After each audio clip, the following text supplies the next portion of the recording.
My name is Edison Idris Messi and you're watching Open Talk with Sal Ahmed. Keep watching.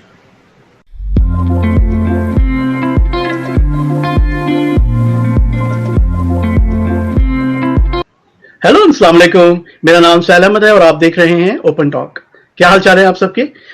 हमारे अक्सर जो audience हैं जो Pakistan TV ड्रामे देखते हैं उनको एक बड़ी शिकायत होती है कि हर दूसरे ड्रामे में बहनों की राइवलरी दिखा रहे हैं या सास बहू के झगड़े चल रहे हैं या सिमिलर कहानी घिसी पिटी कहानियां जो हैं वो रीहैश हो रही हैं।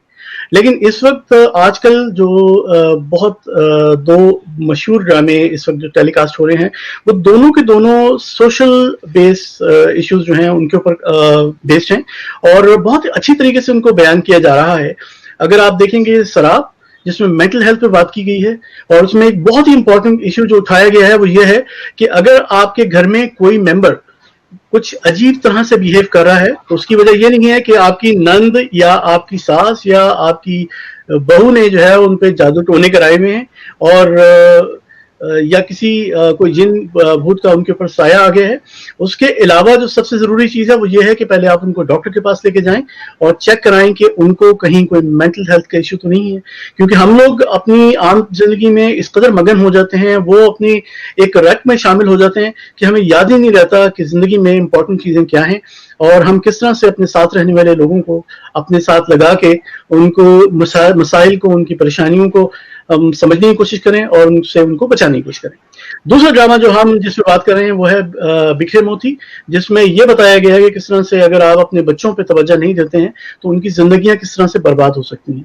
ये दोनों इश्यू बहुत इंपॉर्टेंट हैं इस वक्त हमारी सोसाइटी में और आज हमारी खुशकिस्मती है कि हमारे साथ एक बहुत ही उभरते हुए नौजवान राइटर मौजूद हैं जिन्होंने ये दोनों ड्रामे लिखे हैं।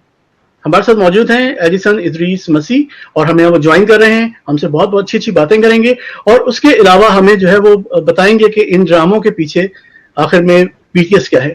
Welcome to the show Edison, कैसे हैं आप? मैं बिल्कुल ठीक ठाक, आप कैसे हैं, आप बताइए। बिल्कुल ठीक ठाक, बहुत बहुत शुक्रिया आपका हमारे शो पे आने का, टाइम निकालने का और अभी हम हमारे साथ बहुत सारी अच्छी अच्छी बातें करने का। जी बहुत शुक्रिया मुझे इनवाइट करने का, मुझे सुनने का, आपका भी बहुत शुक्रिया। कोई मसला नहीं है, चलिए स्टार्ट करते हैं। एडिसन इस वक्त आपने दो तीर एक साथ मार दी हैं, एक बिखरे मोती है, दूसरा शराब है, दोनों बेहद पॉपुलर है और इन ड्रामों की खास बात यह है कि लोग न सिर्फ इसको देख रहे हैं, एंजॉय कर रहे हैं और उससे सबक सीख रहे हैं बल्कि इसको डिस्कस कर रहे हैं। मैंने बहुत सारे लोगों से बात की है कि वो जब पाकिस्तानी ड्रामे जो लोग देखते हैं न सिर्फ पाकिस्तान में बल्कि पाकिस्तान से बाहर भी, तो वो आजकल उनकी गुफ्तगू का मौजू है ये दोनों ड्रामे और इनमें जो इश्यूज डिस्कस किए गए हैं। तो इससे पहले कि हम वापस इन ड्रामों पे आए और डिटेल से बात करें, थोड़ा सा ये बताइए कि सारा सफर शुरू कहाँ से हुआ, आपको ये लिखने का ख्याल कहाँ से आया? लिखने का अगर आप ड्रामे के हवाले से स्पेसिफिकली बात कर रहे हैं तो मैंने कुछ 7-8 साल पहले स्टार्ट लिया था। वो बिल्कुल एक्सीडेंटली इस तरह से हुआ था कि हमारे एक बहुत अच्छे दोस्त हैं, डायरेक्टर हैं फ़हीम बदनी, आप भी वाकिफ होंगे उनसे। उन्होंने मुझे जो है वो पहला ब्रेक दिया और मैंने उनके साथ काम शुरू किया। तो बाकी अगर आप जर्नल बात करते हैं तो मैं बहुत छोटी उम्र से ही लिख रहा हूँ। अच्छा। हाँ, बहुत छोटी उम्र से मैं जो है वो लिखना शुरू हो गया था। Even I was in school 6th standard में, आई थिंक, मुझे अब याद भी नहीं। तो वो माहौल था शुरू से ही पढ़ने पढ़ाने का घर पर और सब पढ़ते थे, किताब जी जी आती थी घर पे तो फैसिनेट करती थी। आप अपने सामने होते हुए जो चीज़ें देखते हैं कोशिश करते हैं कि वो आप भी करें। तो मैंने बच्चों का रिसाला आता था नौनिहाल और तालीमी तरबियत, इन दोनों में मैंने लिखना शुरू किया। अच्छा, और यहाँ से जबरदस्त है। तो आप बच्चों के लिखते रहे, फिर उसके बाद आपने मेन स्ट्रीम मैगजीन्स वगैरह में भी लिखा है कहानियां वगैरह, या बस फिर डायरेक्ट ड्रामे लिखने शुरू कर दिया? मैंने डाइजेस्ट में लिखा, सच्ची कहानियां। अच्छा। और दोशीज़ा कराची के दो डाइजेस्ट, इनमें मैंने लिखा। बहुत ज्यादा नहीं लिख सका लेकिन मैंने जब भी किसी कहानी में फन किया मैंने जरूर उस पर कलम उठाया, मैंने लिखा। इसके अलावा मेरा एक मैगजीन आता है सीप, उसमें मेरे एक दो अफसाने छपे। फिर मैं यहाँ आ गया तो थोड़ा सा वक्त नहीं मिल पाता अफसाने के लिए। अच्छा, तो आप बेसिकली कराची से हैं, लाहौर से हैं? मैं कराची से ही हैं। अच्छा अच्छा, ये जो आपके जो अगर आपका काम देखो, अगर आपके ड्रामे खासतौर पे अभी जो बिखरे मोती और शराब दोनों चल रहे हैं, इनमें बहुत मुख्तलिफ लगता है जो दूसरे हम ड्रामे देखते हैं। दो चीजें जो मुझे बहुत पसंद है आपके स्टाइल में, एक तो ये है कि बहुत रियलिस्टिक आपके कैरेक्टर्स होते हैं और बहुत ही रियलिस्टिक बातें कर रहे होते हैं। ऐसा नहीं होता कि आजकल एक मैंने चीज निकाली है कि लोग जो अक्सर ड्रामों में कैरेक्टर्स होते हैं जो कि गोल्ड फिश होते हैं, वो अपना मुंह हिला रहे होते हैं, जब खास बात कोई करनी होती है उस वक्त उनकी आवाज नहीं निकल रही होती है, वो डायलॉग उनके पास नहीं होते बोलने को, अगला बंदा बोले जा रहा है। ऐसा कौन होता है जो कि आगे से जवाब ना दे? ऐसे कितने लोग होते होंगे जो गोल्ड फिश बन जाए? तो आपकी खास बात यह है कि आपके जो लोग लगते हैं बज़ाहिर बड़े कमजोर होते हैं, वो भी लॉजिकल बात करते हैं और किसी भी बात का जवाब देने की अहलियत रखते हैं। तो ये एक बहुत खूबसूरत चीज है। तो मैं इसी से बनता हुआ सवाल मैं अगला आपसे पूछूंगा। लेट्स टॉक अबाउट बिखरे मोती फर्स्ट, कि आपके क्या वजह है कि आप सोशल इश्यूज पे लिखना पसंद करते हैं? आप क्या आपके पीछे थॉट प्रोसेस होता है कि यार मैं अभी एक नई कहानी मेरे ज़हन में आई है और मैं इसके ऊपर लिखना है, तो क्या आप सोचते हैं कि मैंने किसी सोशल कॉज पे ही लिखना है, सोशल इशू पे लिखना है, या आपके दिमाग में कहानियां ही ऐसी आती हैं? मुझे ऐसा लगता है कि अगर आप कहानी किसी सोशल कॉज को लिखते हैं, जो भी सोसाइटी में आपके कैरेक्टर्स उन तमाम मसाइल से, उन तमाम झगड़ों से जो है वो झेल रहे होते हैं, तमाम चीज़ें जी जी के अंदर चल रही है। स्पेसिफिकली किसी सोशल इशू को टारगेट करने का ख्याल मेरे दिमाग में कभी भी नहीं आया कि मैं इन इशूज़ पे लिखूँ, लेकिन चीज़ें बहुत करती हैं। आप सारा दिन जिन चीज़ों के बारे में सुनते हैं, ऐसा नहीं हो सकता एक राइटर को या फिर एक नॉर्मल इंसान को भी चीज़ें राइट करना। सही तो बात। जब आपकी चीज़ें बहुत इफेक्ट करने लगती हैं तो फिर आपके काम में चाहे कोई भी काम कर रहे हैं, चाहे आप नाम भी लिख रहे हैं, और अगर हम राइटिंग के हवाले से ही बात करें तो आपके काम में रिफ्लेक्ट होता है। मुझे ये लगता है। बाकी स्पेसिफिकली मैंने नहीं सोचा कभी भी कि मैं इस इशू पर बिखरे मोती के हवाले से खास तौर पर ये बात है। हमारी जो प्रोड्यूसर है सना शाहनवाज, उनके पास मैं तो कोई और कहानी नहीं था, लेकिन अच्छा। मुझे बताया कि वो एक्चुअली चाह रही है कि वो बच्चों के जो इशूज हैं उनके ऊपर काम करें, जैसे कि चाइल्ड लेबर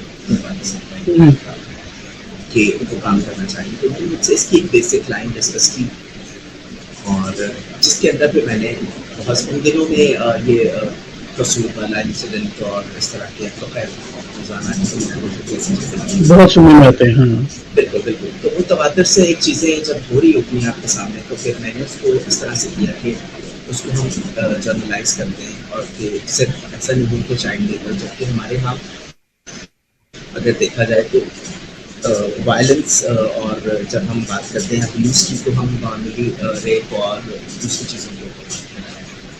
मेरा जो कॉज था, जो चीज़ मुझे ज़्यादा हर्ट करती थी बच्चों के हवाले से जब मैं सोचना शुरू किया, तो ये था कि हम अपने घरों पर अपने बच्चों को किस तरीके से अब्यूज़ कर रहे होते हैं पेरेंट्स, सिर्फ इसलिए कि उनको शायद पता नहीं होता, शायद इस तरफ तरबियत नहीं हुई, शायद इस बारे में कभी सोचा नहीं गया कि आपने अपने बच्चे को पालना कैसे है, कैसे उसकी तरबियत करनी है, पेरेंटिंग क्या है, इसका कोई कॉन्सेप्ट नहीं है, कभी डिस्कशन में नहीं आया।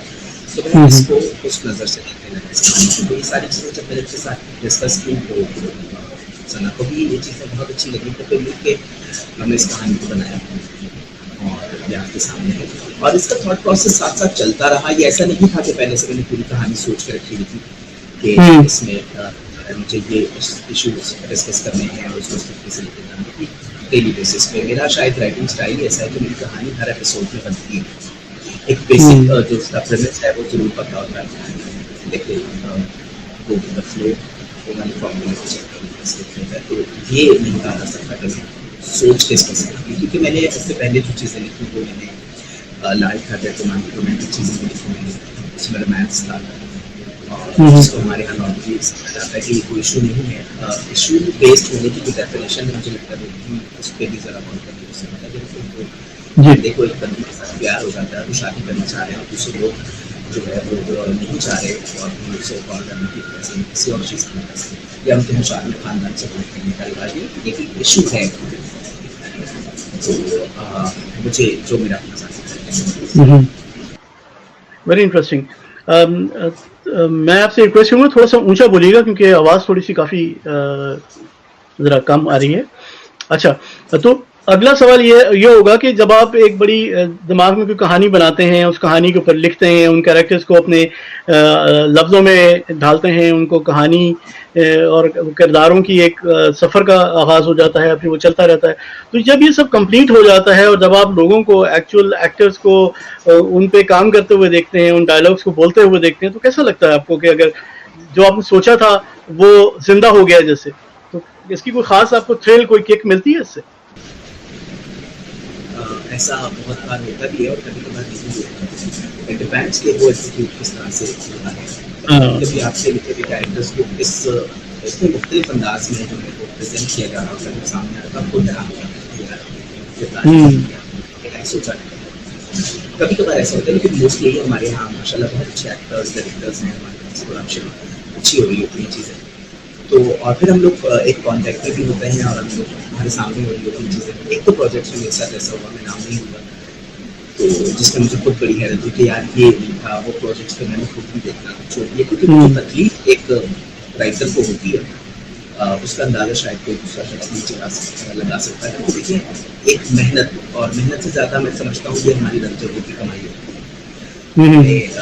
बहुत इनको मेहनत से, और कहते हैं जिस तरह औलाद की तरह, तो वो जो एक बच्चा पैदा करते हैं शायद एक औरत की तकलीफ होती है, तो उतनी ही तकलीफ से गुजरना पड़ता है।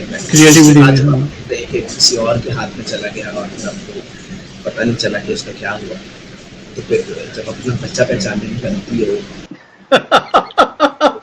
वेल सेड, बिल्कुल सही, वो तो तकलीफ होगी बिल्कुल कि ये कौन है, बिल्कुल सही बात है। तो आप खुश? मैं से बहुत खुश हूँ सर, आपसे मौसम भाई ने इसको बहुत अच्छा किया, सोनिया ने बहुत अच्छा परफॉर्म किया उसने सर, और बहुत आला। वो बिल्कुल ऐसा है कि कभी कभी देखते हुए महसूस होता है कि ये कैरेक्टर्स नहीं है बल्कि एक्चुअल में उनके साथ हुआ। सोनिया ने कमाल कर दिया, बहुत अच्छा माशाल्लाह, वो एक अच्छी परफॉर्मर है और बहुत अच्छा काम करती है। लेकिन इस प्रोजेक्ट के लिए स्पेसिफिकली जो सबसे ज्यादा खुशी इस बात की होती है वो सोनिया नहीं लगता, वो हुरैन वो लगती है, हुरैन लगती है, ये मैं समझता हूं। No, she is chameleon definitely, वो बहुत ही अच्छी तरह अपने ऊपर हावी करती हैं किरदार को। मोहसिन तलत जो डायरेक्टर हैं सराब के, वो भी, उनसे जब मेरी बात हो रही थी तो वो भी ये कह रहे थे कि वो हर शॉट और हर सीन से पहले मुझसे 15-15, 20-20 मिनट की डिस्कशन करती थी ताकि बिल्कुल क्लियर हो कि उन्हें क्या करना है, और ताकि दोनों एक पेज पे हों और वो बिल्कुल सही तरह से उसको किया जा सके। और उनकी वो सारी मेहनत, वो सारी डिस्कशन आजकल लोगों को दिख रही है स्क्रीन पे, and she is doing a great job. तो बिखरे मोती के हवाले से इसमें आप एक चीज़ और भी जो इशू है जिसपे हम बात करते हैं तो अक्सर फेमिनिस्ट ख़वातीन जो हैं वो नाराज़ हो जाती हैं कि क्या औरत ही औरत की दुश्मन होती है। जिस तरह के दादी का जो उसमें किरदार है और जो उन्होंने अपनी पहली बहू के साथ जो सलूक किया, या अपनी इवन पोती के साथ जो सलूक किया, वो भी लड़की है। तो आपको लगता है कि ये इस बात में कुछ सच्चाई है कि औरत ही औरत की दुश्मन है? अच्छा, मुझे ऐसा लगता है कि इसको ब्रैकेट गलत किया जाता है। अच्छा, मुझे ज़्यादा पता है कि इसकी वजह जो है कुछ और है कि हमारी सोसाइटी में औरतें जो है वो मर्द के ऊपर डिपेंड फाइनेंशियली। मेरी आवाज़ ठीक आ रही है जी? थोड़ा सा ऊंचा बोल सकते हैं। अच्छा, मुझे ऐसा लगता है कि औरतें क्योंकि मर्दों के ऊपर हमारे माशरे में डिपेंडेंट होती हैं, सोशली, इकोनॉमिकली, हर लिहाज से, तो यहाँ पर ये ज़्यादा जो जंग है इसका ताल्लुक जो है वो सर्वाइवल से है, जो मेरा अपना ज़ाती ख्याल है कि जिसके ज़्यादा पावर होगी, जिसके पास ज़्यादा अथॉरिटी होगी, उसको जो है वो ज़्यादा मराद मिल सके, क्योंकि हमारी सोशल सेटअप में फर्क कमा कर लाता है और उसको खर्च करती है या उसको इस्तेमाल में लेकर आती है। तो इस सेटअप में जब एक माँ है, अगर आप शमसा की बात कर रहे हैं कि वो उसने अपनी बहू के साथ, बड़ी बहू के साथ गलत किया, तो उसका वाहिद जो कमाऊ था वो बड़ा बड़ा बेटा था, जो कि जायज़ नाजायज़ हर तरीके से पैसे कमा रहा था, और उसमें से कितना पोर्शन किसको मिल रहा है, असल लड़ाई मुझे लगता है ये है। और मुझे जो मैं ज़ाती तौर पर सोचता हूँ, ना सिर्फ शमसा और जो दो इनको लड़ाई है वो इस बात पर है, बल्कि मुझे लगता है कि मेजॉरिटी सास बहू का झगड़ा इसी बात पर होता है कि जो ज़्यादा पावर में है, जिसकी मुट्ठी में कमाने वाला जो घर का मर्द है वो उसको जो है वो ज़्यादा इख्तियार मिलेंगे घर पर, मराद भी जो भी हासिल कर सकते हैं। मुझे लगता है कि ये मामला है, अगर जिन माशरों में औरतें जो हैं वो इस तरह से डिपेंडेंट नहीं है, खासतौर पर मर्दों की, वहाँ पर शायद ये इशू हमसे ज़्यादा कम होता है, हमसे कम होता है। तो मुझे ये लगता है। फिर एक ब्रैकेट कर देना कि औरत की दुश्मन है, ये चीज़ मुझे इसलिए भी थोड़ी सी बॉदर करती है कि जब आप जाते हैं अपने कॉर्पोरेट में या फिर आप किसी एक छोटी सी नौकरी के लिए भी आप चले जाएं, तो वहाँ पर भी जो राइवलरी दो से पोस्ट पे काम करने वाले मर्दों के दरमियान होती है, वो एग्जैक्ट नहीं होती है जो घर पे रहने वाली दो औरतों का काम करती है। हमारे शो में बेसिकली औरत को एक मसला और उसकी चीज़ों को बहुत हाईलाइट करके हम कुछ का कुछ बना के एक बात कर रहे हैं। तो मुझे लगता है कि ये मसला है, बाकी ऐसा नहीं है। अगर दो औरतें बिल्कुल खुशहाल हैं, खुश हैं और उनको कोई सर्वाइवल का मैटर नहीं है उनका, और उनको कोई और इशू नहीं है और उनकी इज्जत बराबर की जाती है, तो मुझे नहीं लगता कि वो एक दूसरे के साथ दुश्मनी करेंगी। तो बहरहाल बहैसियत इंसान जो फितरत है, वो इंसान के लड़ने पर इसको मजबूर करके इंसान बहुत प्यारी चीज़ है, चाहे वो औरत हो चाहे उनको लड़ना नहीं चाहता, जिस मैस में रहना नहीं चाहता, जिस मैस में देखते हैं नहीं, बस ठीक बात है। और जो आपने मिसाल दी कॉर्पोरेट की, वो भी मैं समझता हूँ कि वो ऐसी ही है। ख़वातीन में शायद इनसिक्योरिटी शायद ज़्यादा है, और जैसे आपने कहा पैसे की बात की, फाइनेंशियल एंगल की बात की, मेरे ख्याल में उसके साथ साथ अगर आप देखें कि एक माँ जो है वो जिस दिन से बच्चा पैदा होता है, बल्कि उसके पैदा होने से बहुत पहले से उसको पाल पोस रही होती है, उसकी हिफाजत कर रही होती है, और वो फिर जब देखती है कि एक दूसरी औरत आके इतनी अहम हो गई है उसकी ज़िंदगी में, ये भी शायद थोड़ा उनको बॉदर करता है। ये भी एक इशू है जो वहाँ से शुरू होता है। और साथ में ये भी कहा जाता है कि अगर जिस तरह के हम बिखरे मोती की ही बात करें, तो जो उनके बेटे का किरदार है, समीर अहमद के जो बेटे बने हुए हैं, उनका भी बड़ा मसला यह है कि वो अपनी बीवी को मिसट्रीट करता था। अगर माँ ने उसकी सही तरबियत की होती, शायद वो इस तरह से अपनी बीवी को ट्रीट ना करता। अगर औरत की इज्जत माएँ अपने बेटों को सिखा दें, तो मेरे ख्याल में बहुत सारे मसले सोसाइटी के हल हो सकते हैं।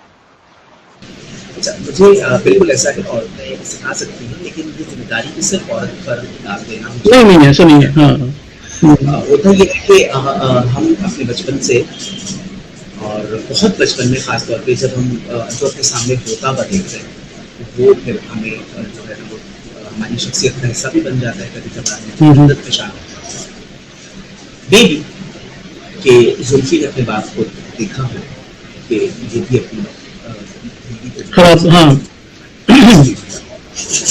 बिल्कुल सही। इसी एंगल पे जब आप देखते हैं उसके बड़े भाई तुफैल को उसकी बीवी के साथ, तो वो भी तो बहुत हेल्दी नहीं, बिल्कुल नहीं। हाँ, ही इज मोर सेंसिबल। लेकिन वो थोड़ा सेंसिबल है, उसको पता है कि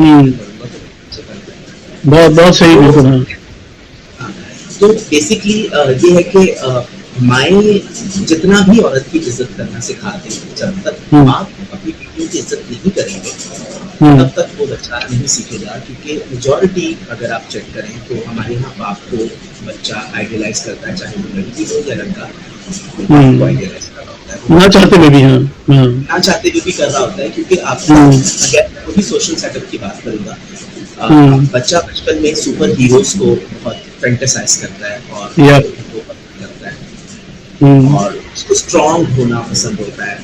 तो लोगों के सामने पहली अपने घर पर स्ट्रॉन्ग शख्सियत देखता है जिसको देखकर सब चुप हो जाते हैं, वो बाप इस लिहाज से उसे जो है वो आइडियलाइज करना शुरू कर देता है।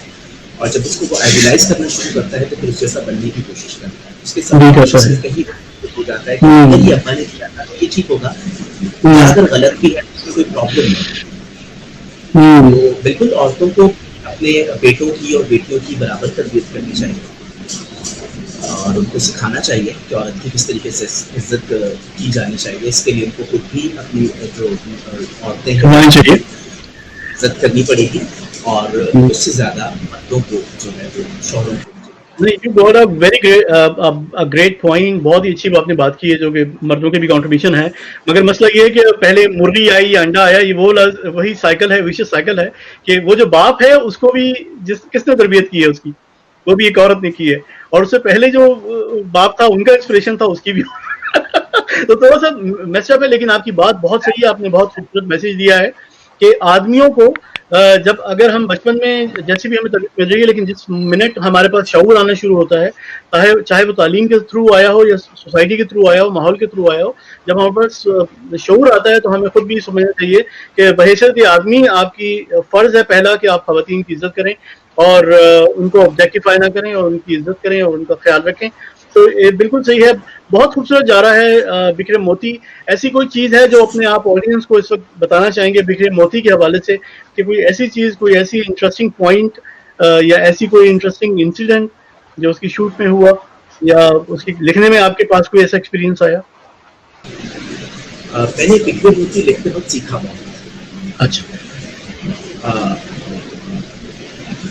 मुझे इसको लिखते वक्त बहुत बहुत तकलीफ, डिप्रेशन हुआ। वो डिप्रेशन जो अब लोगों को भी हो रहा है, जो देखते हुए बहुत सारे लोग ऐसे हैं जो कंप्लेन कर रहे हैं कि यार ये बहुत डार्क है, हम इसे नहीं देख सकते। यही वाला सारा प्रोसीजर से मैं भी गुजरा और मैं बहुत डिप्रेस रहा। मैं कई दिन तक अगली कस्त नहीं लिख पाया। बहुत सारे ऐसे पॉइंट्स मैंने उससे बर्दाश्त करना ही सीखा। और मैंने इस प्रोजेक्ट से ये भी सीखा कि चीज़ें अगर जिंदगी में हो रही तो उनको फेस कर सकते। और बाकी इस प्रोजेक्ट के हवाले से अपनी बिल्कुल एंड पर है। तकरीबन लोग देख ही चुके हैं, इसकी 4-5 एपिसोड। तो मुझे लगता है कि इस बारे में लोग देखें। मैंने जो बताना था, जो कहना था, वो मैंने लिख दिया और बन भी गया। बहुत अच्छी जगह है। हाँ, बिल्कुल सही है। और बहुत ही खूबसूरत और बहुत ही रियलिस्टिक कैरेक्टर्स हैं। मतलब you can relate with them, आप आइडेंटिफाई कर सकते हैं बल्कि उनको कि अरे हाँ, ऐसे किसी इंसान को मैंने जिंदगी में देखा है। बहुत रियलिस्टिक है और बहुत ही खूबसूरत है। अब इसकी तरफ से हम आते हैं थोड़ा शराब की तरफ। और भी तो शराब लिखने का ख्याल कैसे आया आपको कि it's a very complex character जो हुरैन का कैरेक्टर है, और जिस तरह आपने कहानी की बुनत की है और जिस तरह से आपने उस किरदार को बनाया है, और जैसे आपने दिखाया कि वो कट ऑफ है बाकी घर से और अलग, उसका कमरा जो है वो दूर है, छत पे है, मेन हाउस का हिस्सा नहीं है काइंड ऑफ, और बाकी जो उसकी जो बहनें हैं या माँ हैं या वो लोग भी इतना उसके साथ कनेक्ट नहीं करते हैं। ये सब बहुत खूबसूरत है। तो इसके लिए कोई आपने रिसर्च की है या आपकी ऑब्जर्वेशन में ऐसी कोई ऐसे लोग हैं जिनको देख के आपने सोचा कि ये इस तरह का हो सकता है? बिल्कुल, इस तरह के एक तो लोग मेरी ऑब्जर्वेशन में भी हैं, लेकिन आपकी ऑब्जर्वेशन में कोई एक कैरेक्टर भी हो सकता है। रिसर्च बहुत है किसी भी सब्जेक्ट पर काम करने के लिए। तो मैंने इसके ऊपर काफ़ी रिसर्च किया, मैंने डॉक्टर से भी बात की। और अच्छा, जहाँ तक उसके अलग रहने का ताल्लुक है, ये बहुत सारे लोग मैंने देखा है एतराज़ भी कर रहे हैं कि अगर मरीज को प्रॉब्लम है तो उसको छत पे क्यों देने का। इसके बारे में ये है कि हमें बहुत बेसिक इंफॉर्मेशन और नॉलेज जो है ना वो देने की ज़रूरत है, लोगों को समझने की ज़रूरत है इस चीज़ को। बिल्कुल। पेशेंट जो स्किज़ोफ्रेनिया का पेशेंट होता है वो नॉर्मली अपने किसी भी इवन फर्स्ट स्टेज पर भी जाने से पहले वो खुद को एसेस करता है। ओके। और वो लोगों के बीच में रहता ही नहीं, क्योंकि उसके साथ वो ऑलरेडी कोई शख्स, कोई लोग या एक ही रहते हैं।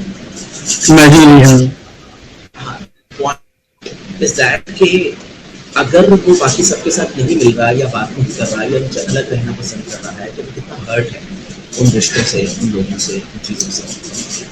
हुरैन की स्पेसिफिकली अगर आप बात करें तो हुरैन अपनी माँ और अपनी बहनों से जो है वो थोड़ा अलग रहती है और चल वक्त करना है, उनसे बात नहीं करती है। उनका रवैया भी उनके साथ कुछ बहुत अच्छा है नहीं, कभी माँ कभी ऑफ हो जाती है, कभी ऑन करती है। पहले बिल्कुल उससे चढ़ी नहीं, क्योंकि उसके अपने अपने ऑब्जेक्टिव्स हैं उस पर्टिकुलर कैरेक्टर को लेकर। और इसमें भी बहुत सारे लोग बात कर रहे हैं कि ये क्यों है, ये नहीं होना चाहिए था, और ये लोग बहुत परेशान कर रहे हैं ये। तो बेसिकली आपसे पहले हो रहे हैं, मुझे थोड़ा सा कैटलिस्ट लगता है वो। हाँ बिल्कुल जी, बोलिए। आपसे पहले यही कहूँ आपसे पहले हुरैन उन कैरेक्टर्स से परेशान हो चुकी है और इस हद तक परेशान हो चुकी है कि उसने अपनी एक अलग दुनिया बना ली है, वो बीमार हो चुकी है। ये बहुत जरूरी था, ये एंगल बहुत जरूरी था। अगर हुरैन की जिंदगी में माँ की अच्छी है प्रॉब्लम क्या था?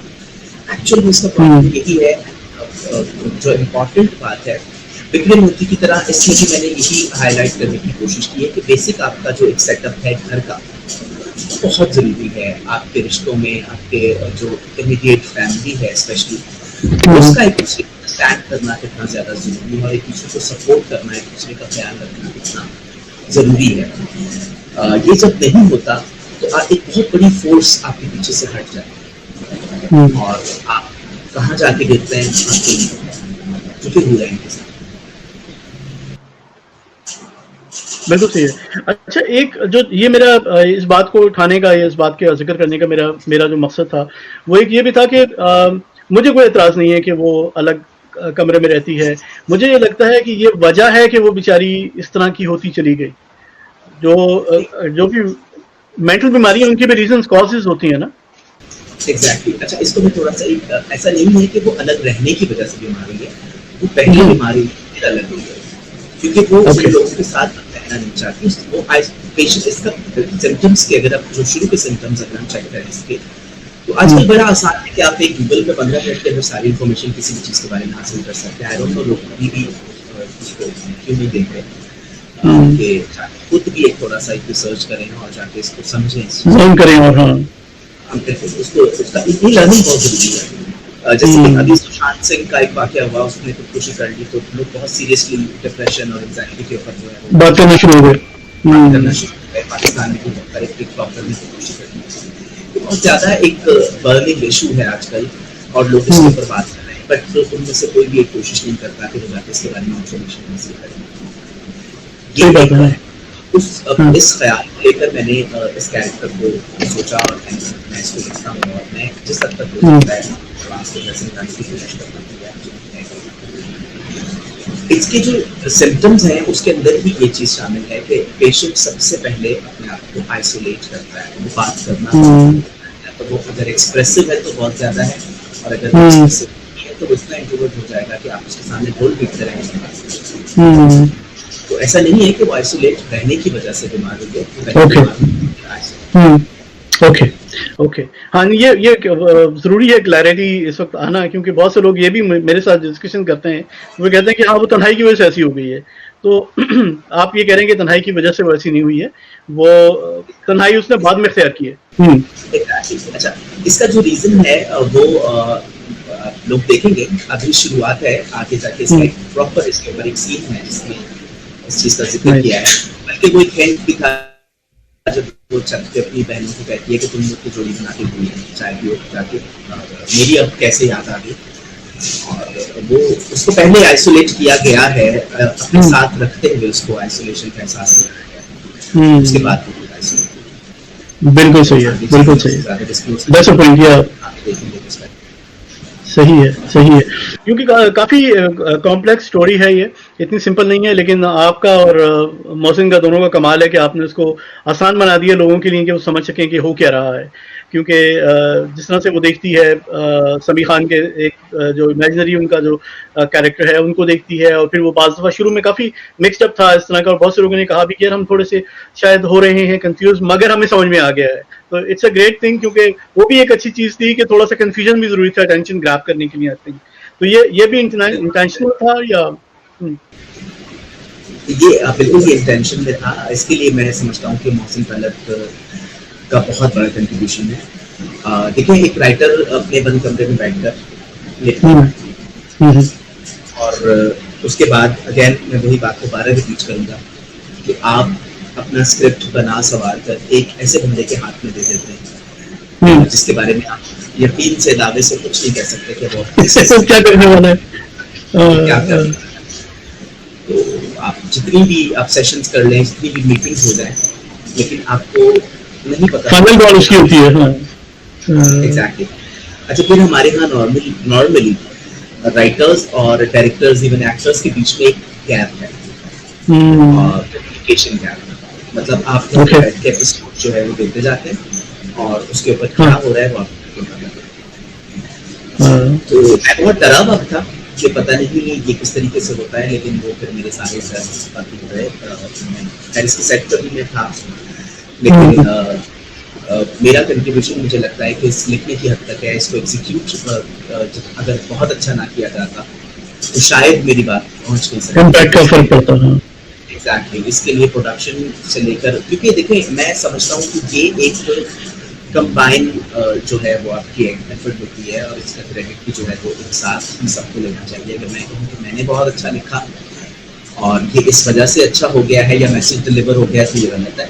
अगर कोई और कहे, मोहसिन भाई कहें कि ये मैंने बहुत अच्छा बना दिया, सब मैंने किया, नहीं it's a team work of course. Exactly, तो ये टीम वर्क है। और इसमें लेकिन अगेन इतनी अच्छी टीम का एक जगह जमा होना और एक दूसरे को अंडरस्टैंड करते हुए उस प्रोजेक्ट को समझते हुए इसको बनाने में भी एक बहुत बड़ी बात है, बहुत बड़ी बात है। एब्सोल्युटली।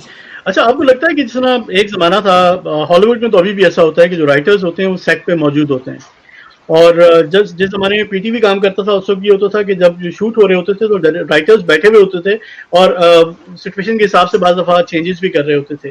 लेकिन अब जो मोस्टली मैं पाकिस्तानी राइटर से बात करता हूँ, ड्रामा राइटर से स्पेशली, वो सब कहते हैं नहीं हमने स्क्रिप्ट एक दफ़ा लॉक कर दिया, बंद कर दिया, कंप्लीट कर दिया, उसके बाद हमारा उससे कुछ लेना देना नहीं होता। तो आपको लगता है कि राइटर्स की इन्वॉल्वमेंट ड्यूरिंग द प्रोडक्शन भी होनी चाहिए?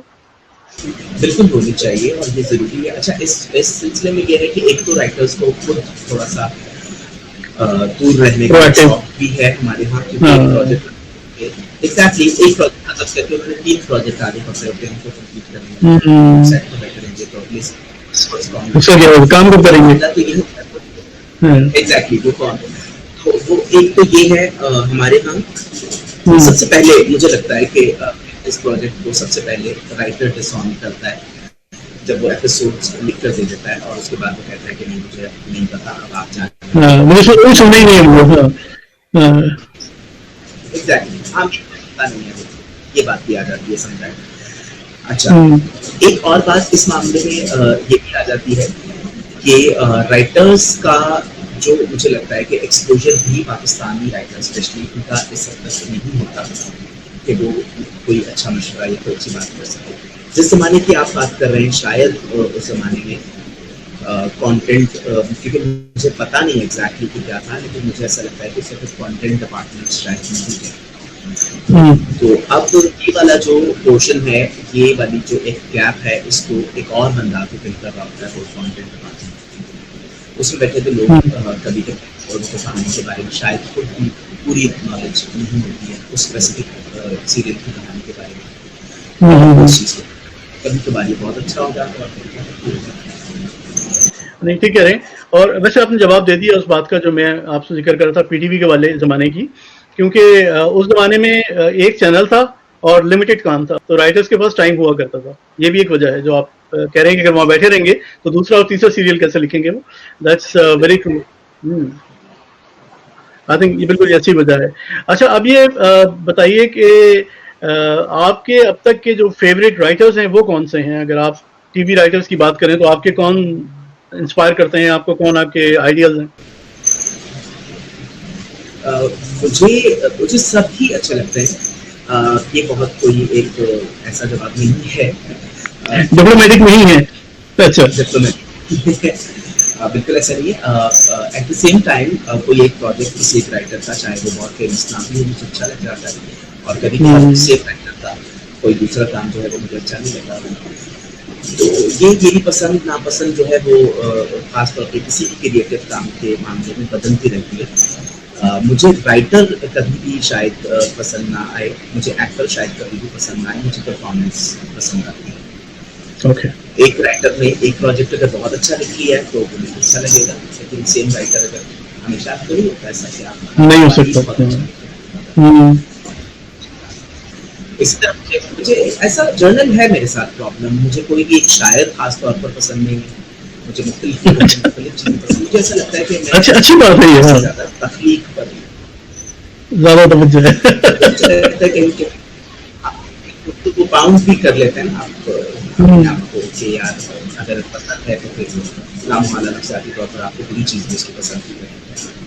बाकी बहुत अच्छे तकरीबन सभी राइटर्स अच्छा काम कर रहे हैं और माशाल्लाह देखा भी जा रहा है, पसंद भी किया जा रहा है, और बिल्कुल ठीक भी रहे हैं, कर भी रहे हैं, तो ऐसी चीज़।